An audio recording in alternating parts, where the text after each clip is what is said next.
correctly. So he's got there's an two edge grid, so he has 2 green floating. He added another 3. He added 3 to go to 5. The APAC lands are pretty nice. Mount Fuji, wherever that plains is in like Australia or whatever. So he's down to 3. Down to 3, untapping his 2 Nettle Sentinels. Alright, so this is a perfectly fine hand to keep based on what's going on right now. He has 3 green floating.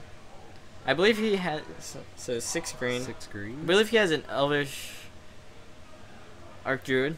Alright, so he's down back to 3 green. You need to remember, there you go. So remember to untap. Looks like he also has 2 Scavenging Oozes in his hand. So there's another Archdruid. Down back to 6, back to 3. Up to 6 Up again. to 6, back to 3. Missouri. Alright, back to 6. I think we're going to run out of playmat space. There's the ooze. And we'll be fine. Play some Scavenging Oozes. Alright, so now he's down to 4. He's got 1 card in hand. He's just That's gonna another go. ooze. So he doesn't. Since oozes are not elves, he is not able to activate Scavenging Ooze, which could prove problematic in this next turn if George has something like a Viscera Seer. I believe he actually has the Viscera Seer in front of his hand. He does? Yeah. Yep. Alright. Okay, there it is. Yep, so that... He can name like 1 trillion life. Just infinite. I don't...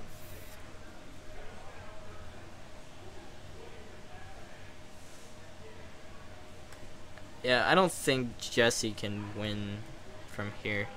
He's just going to scry his deck. Yep. Until he finds the... I'm not sure what he was looking for. Realistically, he shouldn't have picked up his deck like that and looked at it like that. It's fine to... What he did...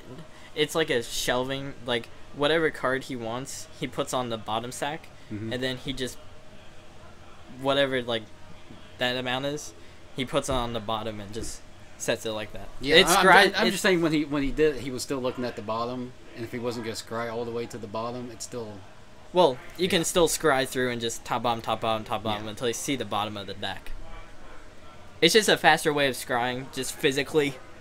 Because physically scrying 1, 1, 1, 1, 1 is probably something you don't want to do all the time. I don't think you want to pick up your deck like that at a competitive event, especially if you don't intend to scry through your whole deck. Why wouldn't you scry through your whole deck? Well, you may not. Alright, so George takes infinite -1 to cast it in Broke Decay. Let's see what he scryed at the top. He scryed a Court of Calling. If he has another land.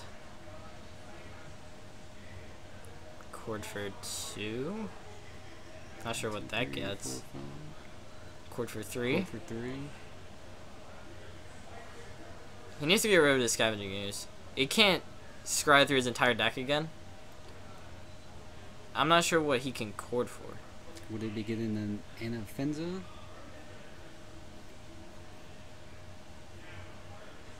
Fiend Hunter. Okay. So that's going to exile the Scavenging Ooze and allow him to go infinite again.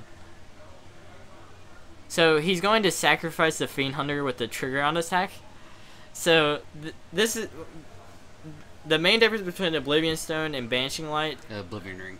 Oblivion Ring and Banishing Light is Banishing Light.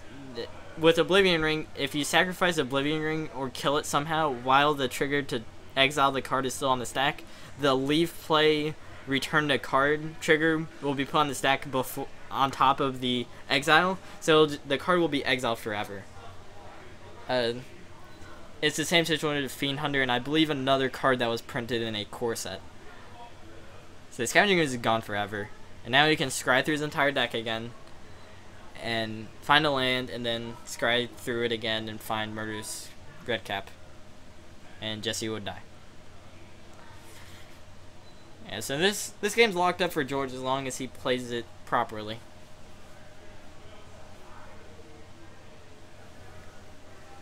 It looks like Jesse's just gonna scoop it up. So there's a handshake. 2-0 or 2-1. George. They got those games done pretty quickly. Let's see when they started.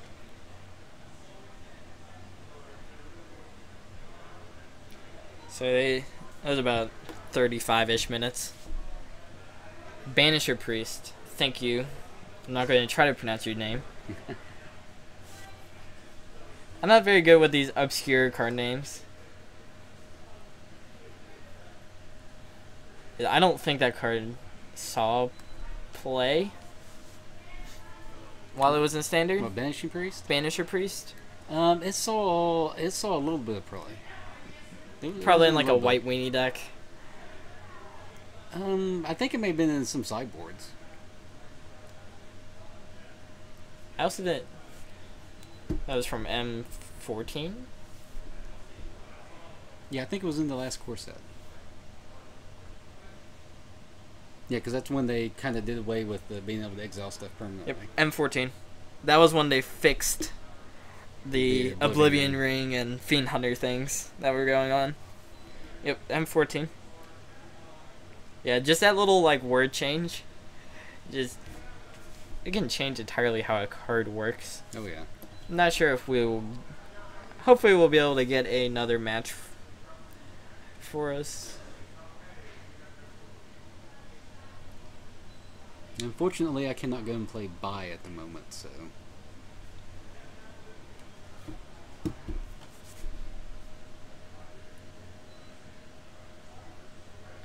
Do you know what that card is? I can't tell. I cannot tell either. It looks like some kind of an elf.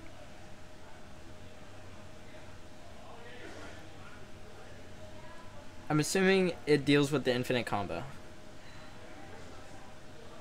Looks like he sided out the Essence Warden. Which I think is... Does he only play one? I'm not sure. I think that depends on how much burn you expect.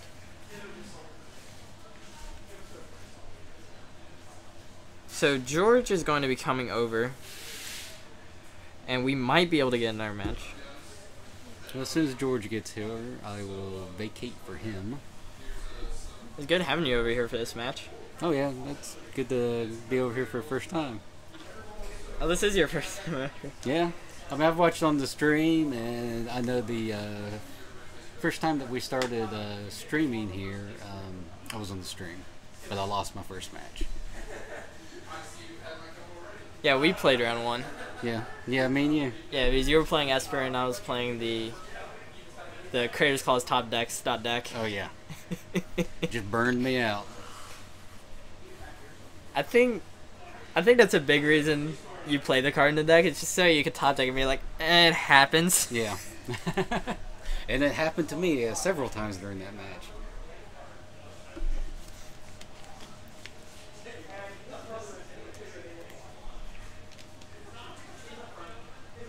So that was round 2. And we're about... There's only one match going. George is here, guys. It was fun being on the stream with you. Might get you here see later. you guys later. Yeah, maybe I'll actually win a match this time.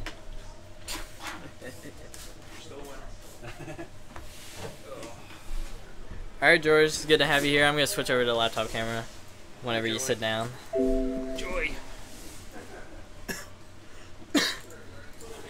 Alright. So, it was well played. Let's see if we can... I'm fine over. Alright. So, it was very well played. Just infinite on infinite game 1. Game 1 was interesting. Yeah, I kept a really sketchy hand on that one. I could tell based on the way you were just top decking the fetches and saying, I'll just go ahead and put this into play. Pretty landlight. You could say that.